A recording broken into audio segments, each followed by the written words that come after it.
पलवल जिले के गांव होशंगाबाद के रहने वाले अंतर्राष्ट्रीय पंचा खिलाड़ी अतर सिंह ने भाजपा को अलविदा कहकर आज कांग्रेस में अपनी आस्था जताते हुए कांग्रेस पार्टी का दामन थाम लिया है। पूर्व मंत्री एवं कांग्रेस के वरिष्ठ नेता चौधरी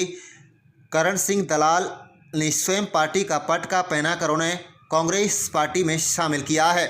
इस अवसर पर पूर्व मंत्री एवं कांग्रेस के वरिष्ठ नेता चौधरी करण सिंह दलाल ने कहा है कि आज गांव होशंगाबाद के रहने वाले अतर सिंह ने आज कांग्रेस पार्टी में अपनी आस्था जताते हुए अपने साथियों के साथ भाजपा को अलविदा कहकर कांग्रेस पार्टी में चयन किया है। उन्होंने कहा है कि हमारे इलाके के लिए एक शुभ संकेत है, क्योंकि आने वाले दिनों में देश व प्रदेश में हुकूमत कांग्रेस की बनने जा रही है। उन्होंने कहा कि आज भारतीय जनता पार्टी के शासनकाल में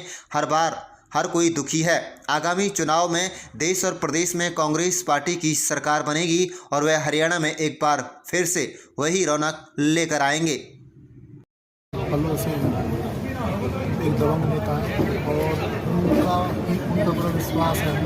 और उनके विश्वास के कारण हम लोग बीजेपी बाकी और बहुत सारी पार्टियों के साथ काम करके देखा है जो पल्लव के विकास को काम कर सकते हैं उनके साथ साथ कर सकते हैं और किसी तरह पल्लव का विकास और एक दबंग प्रवृत्ति नेता है जिनका प्रशासन पे होल्ड होता है और जितने भी महकमे उन पर होल्ड होता है और उनके कहने से सारे काम हो जाते हैं। बाकी और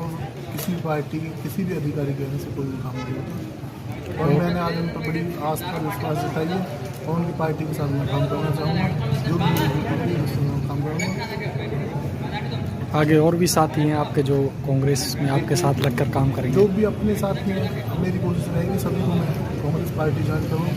कांग्रेस की रूपरेखा विचारधारा के बारे में बताऊँ, पलवल का विकास जो कर सकते हैं मंत्री कर सकते हैं और हम चाहेंगे कि पलवल के मंत्री आगे जाएँ और लोकसभा में पलवल की आवाज़ उठाएँ, पलवल का सुधार करें, पलवल का विकास करें। हमारे इलाके के लिए बहुत ही ये खुशी की बात है कि एक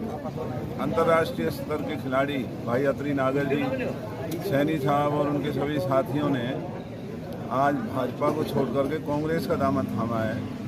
तो ये इलाके के लिए एक शुभ संकेत है। आने वाले दिनों में हुकूमत देश में और हरियाणा में कांग्रेस की बनने जा रही है और हम सब मिलकर के अपने इलाके को आगे बढ़ाने का काम करेंगे। और जो आज पुलों का निर्माण नहीं हो रहा है, सड़कों का निर्माण नहीं हो रहा है, जो महंगाई है, जो बेरोजगारी है, जो कमेरे वर्ग की तकलीफ़ें बढ़ी हुई हैं, कर्मचारी वर्ग जो परेशान है, छोटे दुकानदार परेशान हैं, आने वाले दिनों में हम फिर से इस हरियाणा के अंदर वही रौनक लेकर के आएंगे जो 2014 से पहले हुआ करती थी। हर हाथ को काम होगा, हर जेब में पैसा होगा, महंगाई घटेगी और बच्चे अपनी मेहनत से इस इलाके का नाम रोशन करेंगे। 2 लाख नौकरियां हरियाणा में जो खाली पड़ी हुई हैं, उन 2 लाख नौकरियों में हमारे पूरे फरीदाबाद पलवल के 36 बिरादरी के बच्चों का जो हक है, वो हक हम अपने बच्चों को ला करके दिखाएंगे और इस इलाके को फिर से हरियाणा का एक महत्वपूर्ण हिस्सा बना करके दिखाएंगे। बीजेपी ने जो आज दुर्गति लोगों की है, जो मायूस किया है लोगों को, खास करके उन्होंने भाजपा के अपने कार्यकर्ताओं को जो मायूस किया है,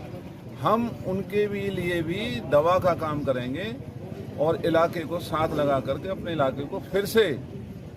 पटड़ी पे ला करके और तरक्की की उसमें शुमार करा के इलाके को खुशियों से माला माल करने का प्रयास करेंगे। रसूलपुर फ्लाईओवर है, नासूर बना हुआ है बैसलात के साथ लगते गांव का। 25 सितंबर की बात कही थी मंत्री जी ने कि गाड़ी ऊपर उतर जाएगी, लेकिन अभी तक तो ऐसा कुछ लगता नहीं। बीजेपी के नेताओं ने जो एक चुने हुए नुमाइंदों की एक मर्यादा हुआ करती थी कि जो मुंह से कहा है वो काम लोग मान लिया करते थे, हो जाएगा। लेकिन भाजपा के नेताओं ने पिछले 10 साल में हर तरक्की के काम पर झूठ बोल करके लोगों को निराश किया है और लोगों की नज़रों में अपनी छवि को धूमिल किया है।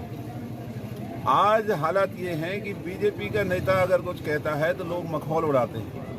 हम फिर से वही बात इस इलाके में दोबारा से जिंदा करेंगे कि जो कहा वो काम हम करके दिखाएंगे। हम बीजेपी के नेताओं की तरह झूठे साबित नहीं होंगे। और ये पलवल विधानसभा फरीदाबाद लोकसभा का आखिरी इलेक्शन है।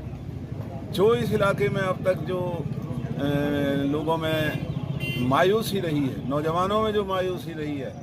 ये 5 साल का समय